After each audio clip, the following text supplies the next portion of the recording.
Hello, my name is Usman Ansari and I work for VMware as staff engineer in the Open vSwitch group. Today I'm going to talk about Windows Data Path for OVS. There seems to be growing interest in running OVS on Windows. Various companies and individuals are porting different components. My colleagues Williams and Sergey are also going to be presenting in this conference on different aspects of running OVS on Windows. First, just talk about user data part for a minute. The user code is mostly POSIX based, and Windows and Linux share most of the code except for user kernel communication. For user to kernel message exchange, Windows uses namepipe. The infrastructure is implemented as sudo device, which supports IOTL-like communication that NetDev and DPIF uses. The OVS user test also works on Windows using AutoConf in Mink-G. Last time I checked, about 30 tests were failing on Windows. However, the test on Windows runs very slow. What functionality is available for Windows? You can see the details from the link provided on the web. To list a few basic features, a connection tracking obviously, fragmentation reassembly, zone limit, NAT, for tunnels, STT, GRE, VXLAN and Genie were supported. Some of the missing features are connection track, policy timeout, LIPS tunnel, almost all of the IPv6 is missing, ER-span for both v4 and v6 is missing, cost policy and shipping, meter action, all of these are missing.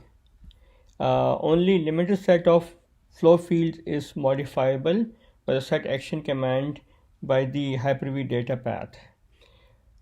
Some of the features which doesn't impact the functionality but the performance is impacted are missing, like megaflows, mask, set actions, TCP flag matching, flow action validate, multiple data paths.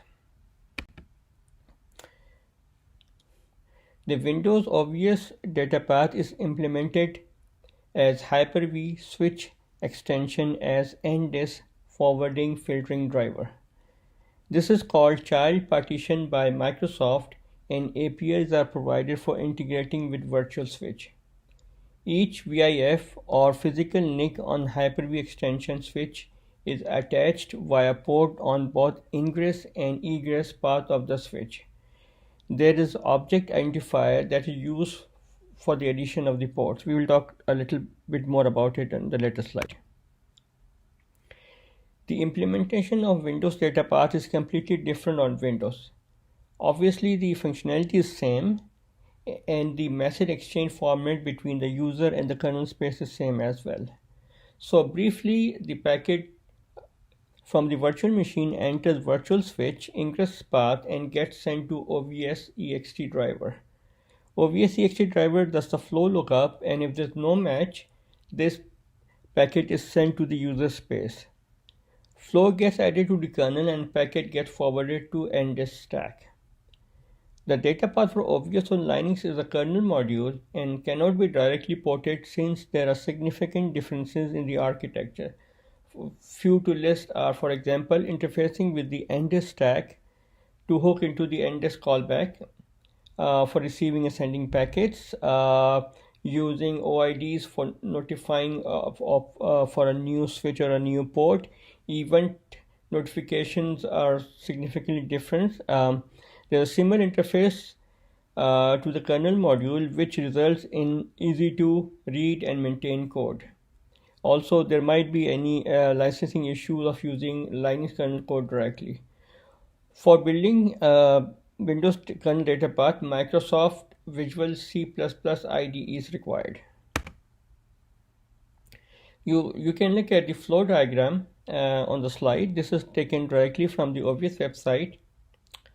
I would like to talk about some of the tools which DataPath uses. There's something called Windows filtering program, which is implemented on Hyper-V. It is used to filter out some of the packets that OVS is not equipped to handle.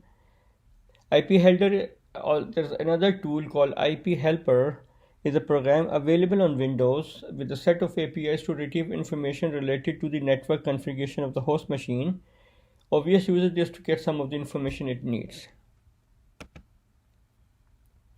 The kernel portion of OVS on a Hyper-V solution has been implemented as the following extension. Roughly, it implements following functionality. It interfaces with the NDIS stack, netlink message parser, netlink sockets, switch data path management, interfacing with user space portion of the OVS solution to implement the necessary functionality that the user space needs, port management, tunneling, event notification, flow table, action packet forwarding.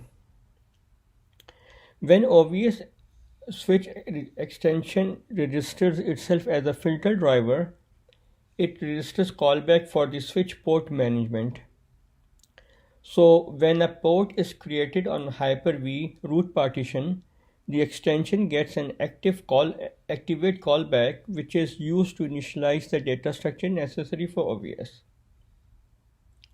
Similarly, their callback when the code gets added on the Hyper-V switch, external adapter or a VM adapter is disconnected to the port.